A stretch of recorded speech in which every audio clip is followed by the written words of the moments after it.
तो हाँ गाइस, आ गई है आपके सामने एक और अमेजिंग वीडियो, क्योंकि इसमें हम देखेंगे अपने सोशल साइंस के 30 बहुत इंपॉर्टेंट एमसीक्यू। हाँ गाइस, ये सभी चैप्टर के बहुत इंपॉर्टेंट एमसीक्यू होने वाले हैं। क्यों? क्योंकि गाइस ये मैंने काफी सारे एमसीक्यू में छाट के कुछ बहुत इंपॉर्टेंट आपके लिए लाया हूँ। और गाइस अगर आप इन्हें सॉल्व करोगे तो आपकी पूरी अप्रोच बदल जाएगी कि आपको एग्जाम में जाके कैसे आप कम टाइम में ज्यादा एमसीक्यू सॉल्व कर सकते हो। ठीक है, क्योंकि हमें पता है कि 20 एमसीक्यू आने हैं और उसके अलावा गाइस हमारे सामने बहुत बड़े बड़े क्वेश्चन आंसर भी आने वाले हैं। तो इसलिए इंपॉर्टेंट है आप इन एमसीक्यू को जितने कम टाइम में कर पाओ उतना अच्छा है। ठीक है, तो चलो वो कैसा हो पाएगा, जब आपको सभी कंसेप्ट आपके क्लियर होंगे तो आप उन्हें सॉल्व कर पाओगे। ठीक है, चलो देखते हैं 30 एमसीक्यू ये कैसे होंगे। देखो, पहले इसमें हमसे कहता है in SSG group most of the important decision regarding saving and loan activity are taken by. अब देखो, मैंने यहाँ पे एसएसजी कहने के बाद एक शब्द कह दिया था ग्रुप। ठीक है, तो आपको पता होना चाहिए एसएसजी की फुल फॉर्म क्या, सेल्फ हेल्प ग्रुप। ठीक है, तो गाइस इसमें जो है इंपोर्टेंट डिसीजन कौन लेता है ये हमसे पूछा है। तो गाइस हमारे इकोनॉमिक्स में ये है क्या कि इसका आंसर गाइस होगा हमारा डी, क्या, ग्रुप मेंबर। ठीक है, तो जो ग्रुप मेंबर होते हैं वही जो है इंपोर्टेंट डिसीजन लेते हैं। ठीक है,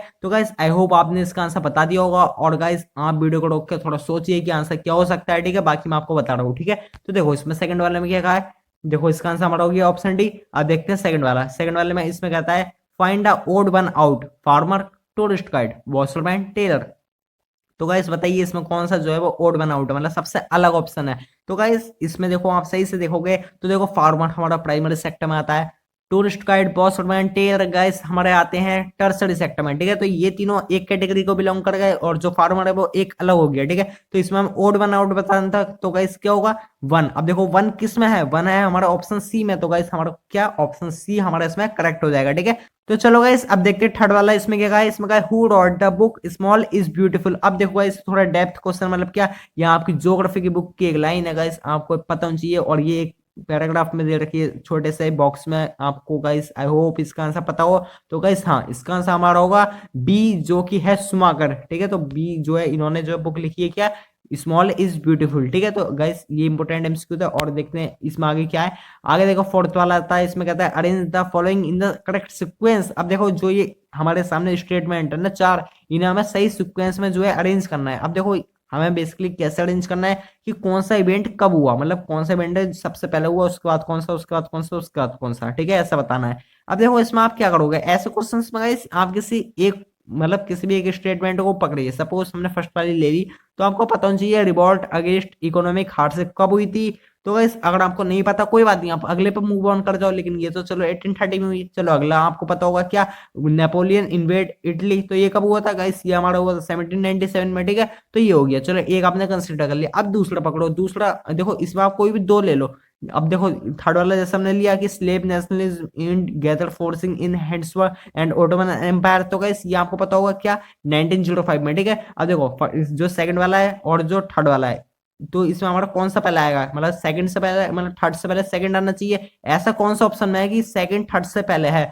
आप सही से देखो, देखो फर्स्ट वाले में है, सेकंड में नहीं है, मतलब सेकंड तो हमारा आंसर होगा ही नहीं। ठीक है, थर्ड वाले में है, मतलब सी वाले में है, और डी वाले में नहीं है। तो गाइस हमारे ऑप्शन कौन से बचे, ए और सी। ठीक है, अब इनमें से हमें एलिमिनेट करना है। देखो एलिमिनेट करना बहुत अच्छा ऑप्शन है अगर आपको जो है डायरेक्ट आंसर नहीं पता। ठीक है, तो चलो इसमें हम क्या करेंगे। अब देखो ए और सी में हम कंफ्यूजन आपको हो सकता है कैसे, कि देखो आप अब देखो हार्डशिप वाला, कि जो नेपोलियन हमने देखा ये इन्वेड मतलब इटली वाला कब हुआ था, 1797 में। ठीक है, और ये हार्डशिप रिवॉल्ट कब हुआ था, 1830 में। ठीक है, और वहीं हम देखो ग्रीक स्ट्रगल फॉर इंडिपेंडेंस ये हुआ था 1821 में। तो गाइस देखो थोड़ी सी डेट आपको याद करनी इंपोर्टेंट इसलिए है ताकि आपको पता रहे कि कौन सा इवेंट कब हुआ। ठीक है, तो बेसिकली आपको एग्जैक्ट डेट अगर याद नहीं है ना, तो आप जब बुक की रीडिंग करो ना अपनी एनसीईआरटी से, तो एटलीस्ट इतना श्योर करो कि आपको ये पता होगी कौन सा इवेंट कब हुआ। ठीक है, तो उससे आप ऐसे क्वेश्चन बहुत इजीली कर लोगे। ठीक है, तो गाइस इसमें हमारा कौन सा ऑप्शन सही हो जाएगा। गाइस इसमें देखो हमें पता चलेगी जो हमारा फोर्थ है वो हमारा मतलब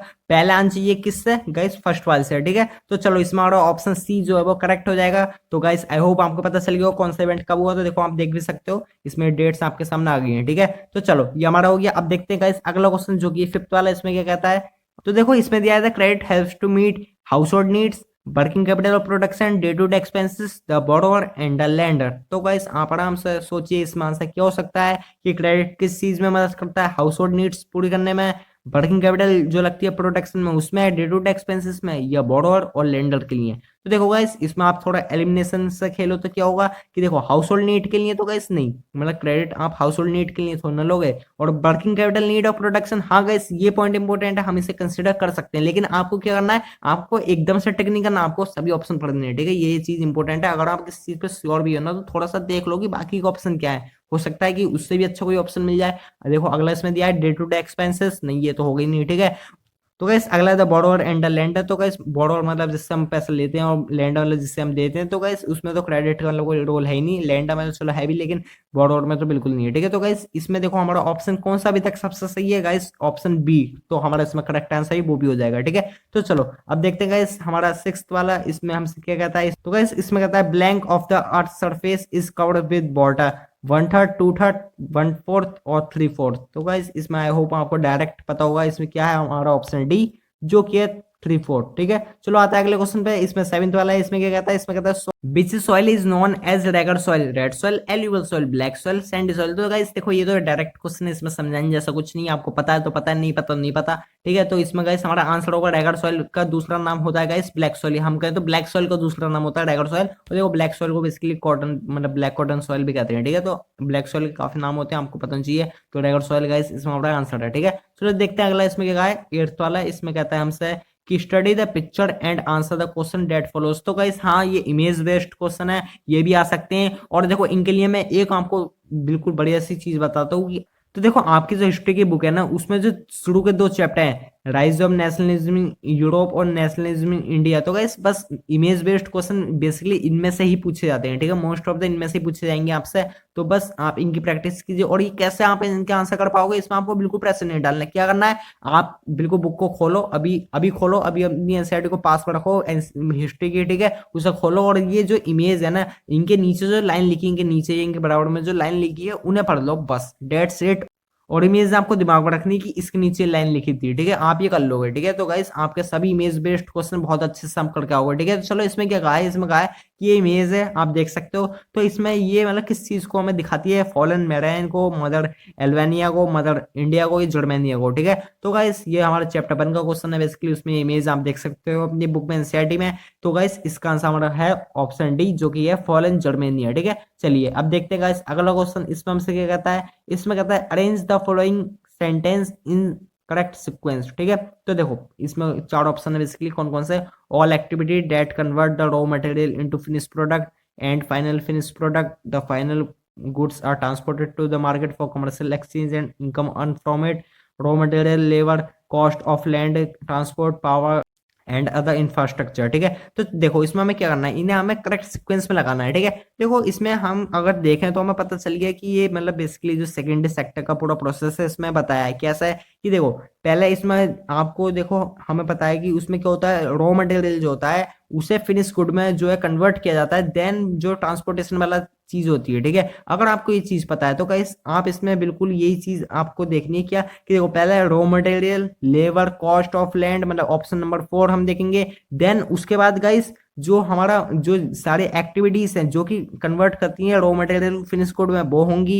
देन उसके बाद फाइनल प्रोडक्ट बनेगा, देन वो प्रोडक्ट मार्केट में जाएगा, ठीक है। तो ये पूरा प्रोसेस होता है। तो गाइस बस यही हमें लिखना है, कैसा है कि देखो फोर्थ वाले में यही लिखा है कि रॉ मटेरियल पहले होगा, और देन उसे जो है कन्वर्ट करेंगे किसे, फर्स्ट वाले में लिखा है क्या, फिनिश गुड में, देन सेकंड वाले में लिखा है वो एक फाइनल प्रोडक्ट बनेगा, और थर्ड वाले में लिखा है कि उसे ट्रांसपोर्ट किया जाएगा। तो मतलब कि हमारे इसमें क्या होगा, 4 1 2 और 3, ठीक है, 4 1 2 3। तो गाइस ये हमारा कौन सा सही हो गया इसमें, ऑप्शन ए, ठीक है। तो ऑप्शन ए इसमें हमारा सही हो जाता है। चलिए गाइस आते हैं अपने 10th वाले पे, इसमें क्या कहता है, इसमें कहता है हमसे exchange of good for good is known as. तो गाइस ये तो बहुत फेमस है, क्या, बार्टर एक्सचेंज, ठीक है। तो हमारा ऑप्शन सी इसमें सही हो जाता है। अब आते हैं अपने 11th वाले पे, इसमें हमसे क्या कहता है, इसमें कहता है which party believes in Marxism and Leninism, secularism and democracy. तो गाइस ये देखो आपको पता चाहिए कि बीजेपी, आईएनसी, एनसीपी और इसमें जो सीपीआई है। तो गाइस ये जो अप्रोच है किसकी, मार्क्सिज्म और लेनिज्म वाली, तो गाइस ये है सीपीआई मतलब कम्युनिस्ट पार्टी ऑफ इंडिया, ठीक है। चलो ये हमारा इसमें हो जाता है, तो ऑप्शन डी इसमें हमारा सही हो जाएगा।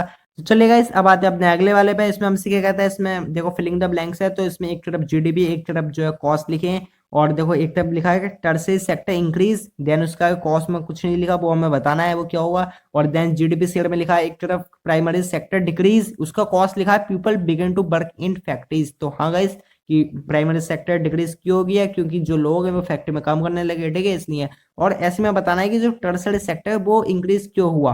तो उसके कुछ हमें जो है इसमें कॉस्ट दे रखे हैं वो हमें बताना है कौन सा सबसे सही है। तो गाइस ऑप्शन ए इसमें दिया है rise importance of tertiary sector. तो देखो हो सकता है अभी कंसीडर करते हैं, डायरेक्ट आंसर हम टिक नहीं करेंगे, ठीक है। और बी वाला क्या है डेवलपमेंट ऑफ सेकेंडरी सेक्टर। तो देखो इसका तो कुछ लेना देना है नहीं इससे, ठीक है। और देखो सी वाला इसमें कहता है ऑल्टरनेटिव अपॉर्चुनिटी फॉर वर्क। तो देखो ये भी हो सकता है लेकिन हम अभी टिक नहीं करेंगे। और डी वाला इसमें कहा है employment of high skill and executed worker. तो गाइस देखो इसमें ऐसा तो नहीं है कि हाई स्किल और एग्जीक्यूटेड वर्कर इसमें एम्प्लॉयड है, तो देखो ये वाला ऑप्शन नहीं होगा। देखो ऑप्शन ए और सी में आपको कंफ्यूजन हो सकता है, लेकिन गाइस इसका आंसर हमारा ऑप्शन ए सही होगा कि मतलब उसकी जो इंपोर्टेंस बढ़ी है किसकी टर्सरी सेक्टर की, ठीक है, तो उसकी वजह से वो इंक्रीज हो गया। तो गाइस हमारा ऑप्शन ए इसमें सिंपली सही हो जाता है, ठीक है। तो चलिए गाइस अब देखते हैं अपना 13 वाला, इसमें हमसे क्या कहता है, इसमें कहता है find the odd one out from the following options. First वाला opening a cold storage, setting food processing unit, starting honey collection centres, opening college and university. अब गाइस ये थोड़ा सा ट्रिकी क्वेश्चन आपके सामने है, इसमें आपको बताना है कि इनमें से मतलब कौन सा जो है सबसे अलग है, ठीक है। तो देखो opening a cold storage, setting food processing unit और स्टार्टिंग हनी कलेक्शन सेंटर्स। तो गाइस ये सब आप देखो तो किससे रिलेटेड है, गाइस ये रिलेटेड है हमारा सभी इंडस्ट्री से, ठीक है। और गैस ये जो लिखा है लास्ट वाला ओपनिंग कॉलेज एंड यूनिवर्सिटी, तो इसका इंडस्ट्री से कुछ लेना देना ही नहीं है, ठीक है। तो गैस यहाँ में एक ऑप्शन जो है वो अलग दिखता है। तो गैस बस हमारा ऑप्शन 4 मतलब जो कि इसमें ए वाले ऑप्शन में लिखा है, तो गैस वो सही हो जाएगा, ठीक है। तो ए वाला इसमें सही है ऑप्शन 4, ठीक है। चलो ये हो जाता है। अब आते हैं अपने 14 वाले पे, इसमें क्या कहता है, इसमें तो देखो इसमें कहता है read the conversation between a farmer shopkeeper and shoe maker. Shoe maker to farmer कहता है I will give you shoes for your beets. मतलब जो शू मेकर है फार्मर से कहता है कि मैं तुम्हें शूज दे दूंगा अगर तुम मुझे बीट दोगे, ठीक है। और फार्मर कहता है शू मेकर से लेकिन मुझे जरूरत नहीं है शूज की, मुझे जरूरत है किसकी, मुझे क्लोथ की नीड है, ठीक है। और जो शॉपकीपर है वो कहता है मुझे जो है शूज चाहिए लेकिन मुझे जो है बीट की जरूरत नहीं है, ठीक है। तो देखो अब इसमें हमसे पूछा है कि इसमें जो है फार्मर शॉपकीपर और शू मेकर कौन सी प्रॉब्लम जो है वो फेस कर रहे हैं, ठीक है। तो गाइस हमें सिंपली पता है, और देखो यही जो एग्जाम्पल आप देखो तो आपकी बुक में भी है, ठीक है। तो ये हमारी जो कंडीशन है वो है lack of double coincidence of bonds, ठीक है। तो ऑप्शन सी इसमें हमारा सही हो जाता है, ठीक है। चलिए अब आते हैं अपने 15 वाले पे। तो गाइस देखो ऑलमोस्ट हमारे 15 मतलब आधे क्वेश्चन कंप्लीट हो गए यहाँ पे। तो चलो इन्हें भी देखते हैं। तो इसमें क्या है, choose the correct statement with respect to Gandhi ji urge to join the Khilafat movement the Congress, ठीक है। तो देखो इसमें बेसिकली ये पूछा गया कि जो गांधी जी उन्होंने खिलाफत मूवमेंट जो है ज्वाइन क्यों किया है, ठीक है। तो देखो इसमें पहला दिया है कि उन्हें एक अपॉर्चुनिटी दिख रही थी कि जो मुस्लिम वो भी जो है नेशनल मूवमेंट में आ जाए। तो हाँ गाइस ये तो है, ठीक है। और देखो सेकंड वाला दिया है कि he knew that only Muslim can launch a broad based movement. तो गाइस ये गलत है, ठीक है, कि ऐसा कुछ नहीं था। और जो थर्ड वाला कहता है he knew that only Hindu can launch a broad based movement. तो गाइस ये भी गलत है। तो इसमें और कौन सा सही है, ओनली ऑप्शन 1 मतलब कि 1 ओनली, ठीक है। तो इसमें कौन सा ऑप्शन डी हमारे इसमें सही हो जाएगा। चलिए गाइस ये भी हो जाता है। अब आते हैं अपने 16 वाले पे, इसमें हमसे क्या कहता है, इसमें कहता है which party is inspired from the idea teaching of Sahu Maharaj, Mahatma Phule, Periyar Ramaswamy Naicker and Baba Saheb Ambedkar, ठीक है। और गाइस देखो ये वाला क्वेश्चन आप देखोगे तो मैंने कम्युनिटी पोस्ट पे भी डाला था। हाँ गाइस अगर आप कम्युनिटी पोस्ट फॉलो नहीं करते हो तो उसे देखा करो, क्योंकि उसमें आपके एग्जाम से रिगार्डिंग बहुत इंपॉर्टेंट चीज आती है, ठीक है। तो और देखो वो आपके कन्वीनियंट तब हो जाएगा जब आप सब्सक्राइब कर लोगे, तो उससे जो है आपको लेटेस्ट जो भी पोस्ट आएगी वो दिख जाया करेगी, ठीक है। तो वो इंपॉर्टेंट है, उसमें आपको बहुत अच्छा कंटेंट मिल रहा है। उसमें आपको मैं एमसीक्यू माइंड मैप जैसी चीजें प्रोवाइड कर रहा हूँ, ठीक है। तो वो आप देखना। और बाकी देखो इसमें हमसे क्या कहा है, इसमें हमें बताना है कि ये जो लीडर है मतलब जो इनके नाम दिए हैं, जो मतलब ये है साहू महाराज, महात्मा फुले, ये कौन सी पार्टी को बेसिकली जो है बिलोंग करते हैं या उससे इंस्पायर्ड है, ठीक है। तो देखो हमारे इसमें आंसर गाइस होगा सिंपली हमारा ऑप्शन सी जो कि है बहुजन समाज पार्टी, ठीक है। तो चलिए मतलब बीएसपी जो है ये आपने देखा होगा इसका सिंबल जो एलिफेंट वाला है, ठीक है। चलो अब देखते हैं गाइस 17 वाला, इसमें हमें क्या दिया है, इसमें दिया है which industry provide employment to weavers at home as a cottage industry. तो हाँ गाइस कॉटेज इंडस्ट्री आपको याद रखना है कि इसमें से जो है कौन सी इंडस्ट्री जो है प्रोवाइड करती है एम्प्लॉयमेंट किसे, बीवर्स को। Handspun khadi, silk, jute, none of the these मतलब नन ऑफ एबव या नन ऑफ दीज जो भी है। तो देखो इसमें जो ऑप्शन ए में दिया है हैंडस्पिन खादी, हाँ गाइस खादी क्लोथ जो है ये हाथ से बनाया जाता है, ठीक है। और इसके लिए जो है बेसिकली इंडस्ट्री जो है इन्हें कोई ज्यादा बड़ी जो है प्रोडक्शन हाउस नहीं चाहिए होते, ये जो हाथ से बनाए जाते हैं। तो ये कॉटेज इंडस्ट्री कैटेगरी में आता है कि लोग इन्हें घर पे ही जो शुरू कर देते हैं। ठीक है, चलिए गाइस इसमें हमारा ऑप्शन ए जो है हैंड स्पिन खादी वो सही हो जाएगा। ठीक है, चलिए अब देखते हैं हमारा 18 वाला इसमें हमसे क्या कहा है। इसमें कहा है match the following, column A column B इसमें दिए हैं तो हम मैच करना है। देखो वही वाली अप्रोच, जब इतना बड़ा क्वेश्चन है आपको क्या करना है, कोई दो ऑप्शन पकड़ लो। ठीक है, और उससे आंसर फाइंड करने की कोशिश करो। कैसे कि देखो इसमें आप option A option B option C और डी है। ठीक है, आपको सपोज आपने ए ले लिया, इसमें क्या है an organisation that monitor the bank in maintaining a cash balance, कि कौन सा ऑर्गेनाइजेशन है। तो गाइस हमें सिंपली पता है आरबीआई है। ठीक है, तो ऑप्शन ए का 4 होना चाहिए। अब देखो ए का 4 किसमें, ऑप्शन ए और ऑप्शन बी, ऑप्शन जो है डी में भी है। ठीक है, चलो 3 में हो गया। अगला पकड़ो, अगला देखो आपने, चलो बी वाला आपको नहीं पता क्या, जो कि क्या है an organisation that work as building blocks for rural poor. ठीक है, तो गाइस हमें बेसिकली ये भी पता है क्या एसएचजी मतलब सेल्फ हेल्प ग्रुप। तो चलो ये आपको सपोज उस समय याद नहीं आया तो आप अगला देख लो mean of payment. Mean of payment क्या, डिमांड डिपॉजिट। ठीक है, तो डायरेक्ट आपको आंसर मिलेंगे, ये कुछ नहीं बता। लास्ट वाला देख लो barter system, double coincidence of bonds, अभी देखा तो था। ठीक है, तो डी का इसमें 3 होगा। देखो डी का 3 बेसिकली ऑप्शन ए और बी में है, बाकी ऑप्शन गलत हो जाएंगे। मतलब ऑप्शन ए और बी में से हमारा कोई आंसर होगा। और बाकी मीन ऑफ पेमेंट में हम देख चुके हैं जो कि हमारा डिमांड डिपॉजिट, मतलब कि हमारा सी का जो है वो 2 होगा। तो सी का 2 हमारा किसमें, ऑप्शन ए में है। ठीक है, तो चलेगा इस ऑप्शन ए इसमें सही हो जाता है। तो चलिए गाइस हमने आंसर भी देख लिया। अब आते हैं गाइस अगले क्वेश्चन पे जो कि 19 वाला है। इसमें क्या है, तो देखो 19 वाले में जो है ये एसेशन रीजन है। तो देखो इसमें एसेशन में क्या दिया है, इसमें दिया है power sharing is good way to ensure the stability of political order. तो हाँ गाइस ये स्टेटमेंट तो सही है। ठीक है, चलो अभी रखते हैं। और रीजन में क्या दिया है, imposing the will of majority community over other may look like an attractive option. नहीं गाइस ये गलत है। देखो ये तो रीजन ही गलत है। क्यों, क्योंकि इसमें दिया है कि imposing the will of majority, मतलब जो मेजोरिटी है उसे किसी कम्युनिटी पे थोपना, हम कहें तो इम्पोज करना, क्या वो एक एट्रैक्टिव ऑप्शन है। गाइस बिल्कुल गलत। ठीक है, तो इसमें देखो ऑप्शन सी आप देखते हो तो उसमें क्या होता है कि रीजन फॉल्स होता है और जो हमारा एसेशन है वो 2 होता है। ठीक है, तो गाइस ऑप्शन सी हमारा इसमें सी हो जाएगा उस हिसाब से। ठीक है, चलो ये हमारा हो जाता है 19 वाला आंसर भी देख लिया हमने। अब आते हैं 20 वाले पे। इसमें हमें क्या दिया है, देखो इतना बड़ा पैराग्राफ आ गया और गाइस ऐसे क्वेश्चन आएंगे। ये मतलब आपको इमेज बेस्ड क्वेश्चन, देखो कैटेगरी बहुत है। एमसीक्यू में आप सोचोगे एमसीक्यू सिंपल 4 ऑप्शन नहीं गाइस, उसमें बहुत सारी कैटेगरी आ सकती है। क्या कि एक ये देखो मिनी केस बेस्ड क्वेश्चन आप इन्हें समझो, और जो एक मैच द फॉलोइंग वाले आ गए, ओड वन आउट वाले आ गए, इमेज बेस्ड क्वेश्चन आ गए। ठीक है, तो गाइस ये काफी सारी कैटेगरी है। ठीक है, और एसेशन रीजन आ गए। ठीक है, चलो इसमें क्या दिया है, तो इसमें हमें पहले पूरी कंडीशन पढ़नी है। ठीक है, तो क्या कि Amrita is an government teacher and belong to rich urban household whereas Rani a Dalit work as a helper on construction site. ठीक है, तो आपने इतना समझा क्या कि जो अमृता है वो एक गवर्नमेंट टीचर है और जो रानी है वो एक दलित है और काम करती है कैसे, कंस्ट्रक्शन साइट पर। ठीक है, और इसमें दिया है जो कि पूर फैमिली से आती है। ठीक है, और then both have crisis at home and wish to take loan. अब भाई दोनों के घर में जो हम कह सकते हैं क्राइसिस आ गए और दोनों को लोन लेने की जो है कंडीशन आ चुकी है। ठीक है, इसमें पूछा है कि जो अमृता है उसे तो लोन ज्यादा इजीली मिल जाएगा किसके कंपैरिजन में, रानी के कंपैरिजन में उसे लोन इजीली मिल जाएगा। तो उसके पीछे रीजन क्या है, तो देखो गाइस मतलब कि रानी को लोन जो है हम कहें तो वो उसे लोन नहीं मिल पाएगा, या मिलेगा भी तो इतनी इजीली नहीं मिलेगा। तो उसके पीछे रीजन क्या है, तो guys option A B C D है क्या कि बिकॉज रानी इज अनएजुकेटेड, क्योंकि रानी अनएजुकेटेड है,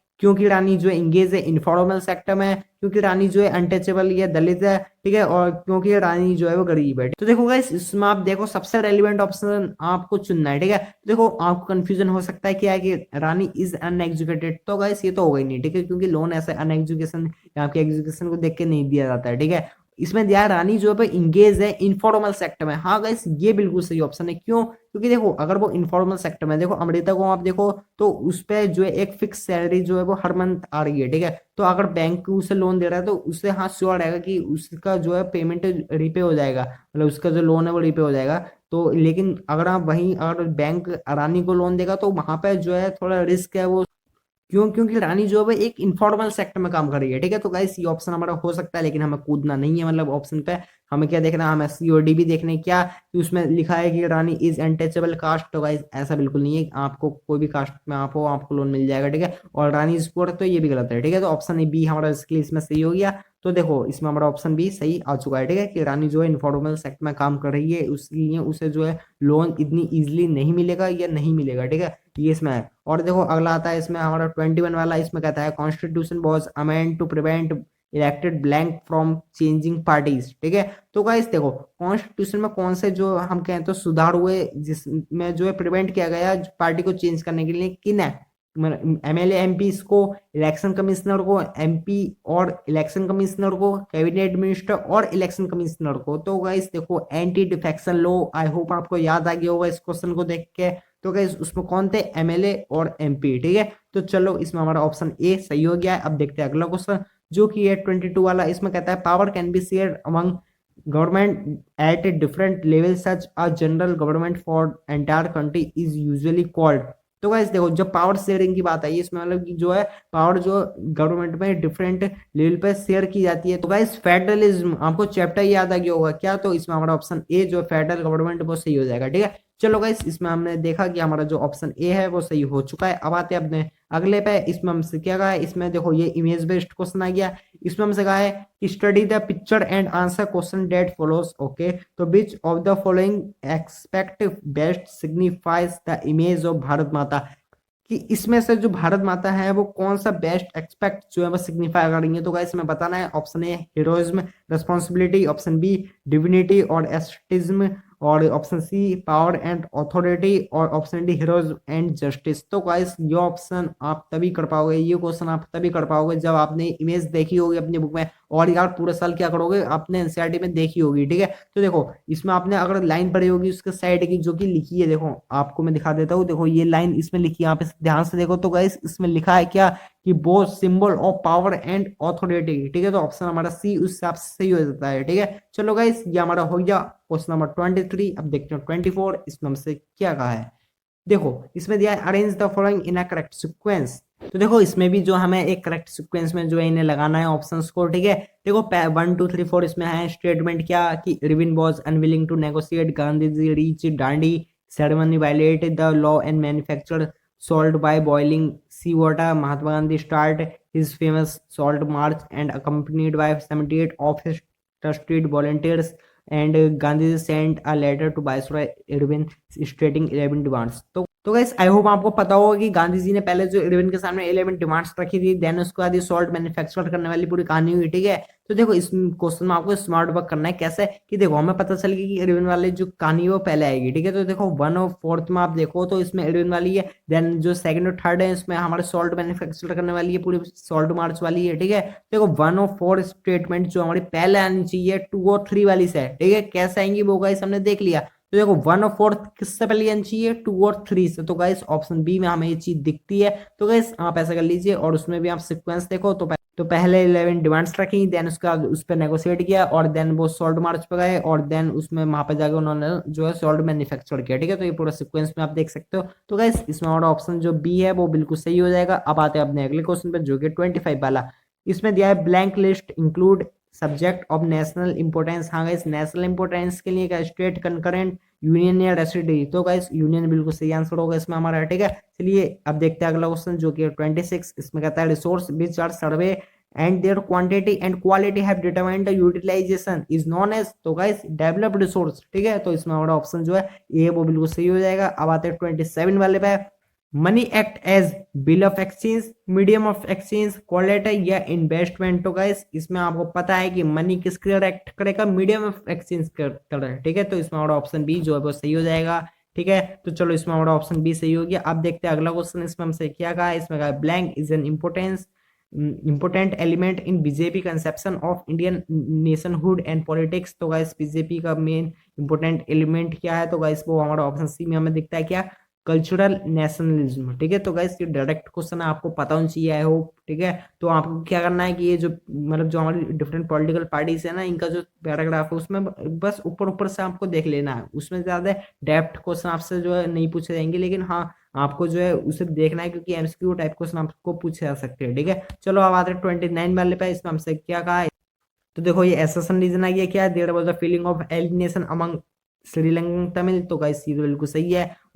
रीजन में दिया है the Sri Lankan government deny them equal political right and discriminate against getting them job and other opportunities. तो गाइस ये बिल्कुल सही है। देखो स्टेटमेंट हमारे दोनों सही है, एसेशन भी सही है, रीजन भी सही है, और गाइस आप देखो तो ये इसका रीजन भी है कि जो तमिल है, मतलब जो श्रीलंकन तमिल है वो एलिनेट फील क्यों करते थे, क्योंकि उन्हें जो है हम कहते हैं डिस्क्रिमिनेट किया जाता था और उन्हें जॉब अपॉर्चुनिटी प्रोवाइड नहीं की जाती थी। ठीक है, तो ऑप्शन ए इसमें हमारा सही होगा कि जो असर्शन और रीजन दोनों सही है और वो उसका जो करेक्ट एक्सप्लेनेशन भी है। ठीक है, तो चलेगा इस अब देखते हैं अपना लास्ट वाला, इसमें हमसे क्या कहा, इसमें कहा read the information given below and select the correct option. ठीक है, तो पूरी कहानी लिखी, हमें इसे पढ़ना है क्या कि वो श्याम जो है वो एक स्मॉल फार्मर है, उसने लोन लिया इस उम्मीद में कि भाई उसकी जो क्रॉप है वो अच्छी उगेगी, है ना।